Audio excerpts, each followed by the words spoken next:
മഴക്കുറവും കാലാവസ്ഥാ വ്യതിയാനവും നിമിത്തം ഇടുക്കിയിലെ കാർഷിക മേഖലയും ഏലം കൃഷിയും കടുത്ത പ്രതിസന്ധിയിൽ. കാലവർഷം ആരംഭിച്ചതിന് ശേഷവും മുൻ വർഷങ്ങളേക്കാൾ പകുതി മഴ പോലും ഇടുക്കിയിൽ ലഭിച്ചിട്ടില്ല.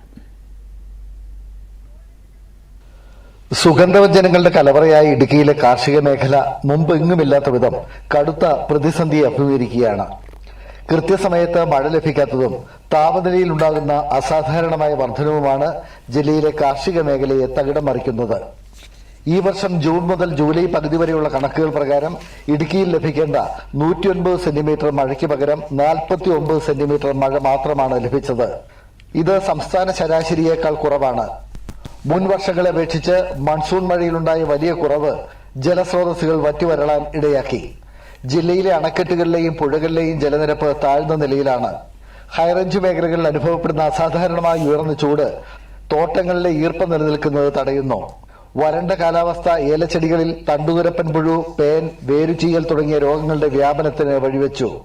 ഇടുക്കിയുടെ സമ്പദ്വ്യവസ്ഥയുടെ നട്ടെല്ലായ ഏലം കൃഷി നിലനിൽപ്പിന്റെ ഭീഷണിയിലാണ്.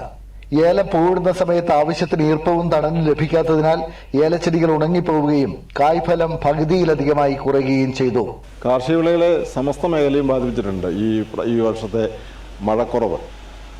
അതിൻ്റെ കാരണം എന്ന് പറഞ്ഞാൽ കഴിഞ്ഞ വർഷങ്ങളിലൊക്കെ മുൻ വർഷങ്ങളിലൊക്കെ ഒരു ഏപ്രിൽ മാസം മുതൽ നമുക്ക് കാലവർഷത്തിൻ്റെ മുന്നോടിയായിട്ട് കുറേ മഴ കിട്ടുന്നതാണ്.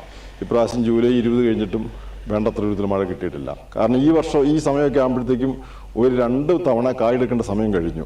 ഇതുവരെ ഒരു കാ പോലും എടുക്കാൻ പറ്റിയിട്ടില്ല. വളം, കീടനാശിനി, നനയ്ക്കാനുള്ള വൈദ്യുതി എന്നിവയ്ക്കായി വൻ തുക ചെലവഴിച്ച കർഷകർക്ക് വിളവെടുപ്പ് സമയത്ത് പ്രതീക്ഷിച്ചതിന്റെ 4/1 പോലും വിളവ് ലഭിക്കുന്നില്ല. പുതുതായി നട്ടുപിടിപ്പിച്ച ഏലത്തൈകൾ ചൂട് താങ്ങാനാവാതെ കരിഞ്ഞുണങ്ങുന്നതും കർഷകർക്ക് ഇരട്ടി പ്രഹരമായി മാറി. കാലാവസ്ഥാ വ്യതിയാനം മൂലം വിപണിയിൽ ആവശ്യത്തിന് ഗുണനിലവാരമുള്ള ഏലക്കായും എത്തുന്നില്ല. ബാങ്ക് വായ്പ എടുത്തും പണയം വെച്ചും കൃഷിയിറക്കിയ ചെറുകിട ഇടത്തരം കർഷകർ കടക്കെണിയിലായി.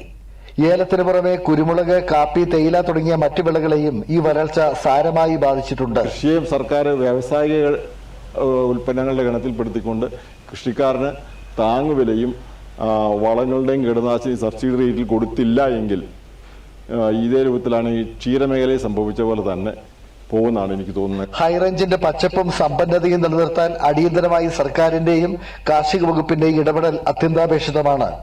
പരമ്പരാഗത കാർഷിക രീതികളിൽ നിന്ന് മാറുന്ന കാലാവസ്ഥയ്ക്ക് അനുയോജ്യമായ സാങ്കേതിക വിദ്യകളും വിത്തനങ്ങളും പ്രയോജനപ്പെടുത്തിയാൽ മാത്രമേ ഇടുക്കിയുടെ കാർഷിക മേഖലയെ തിരിച്ചുപിടിക്കാൻ കഴിയുകയുള്ളൂ. ആന്റണി മുനിയറ, ദൂരദർശൻ ന്യൂസ്, ഇടുക്കി.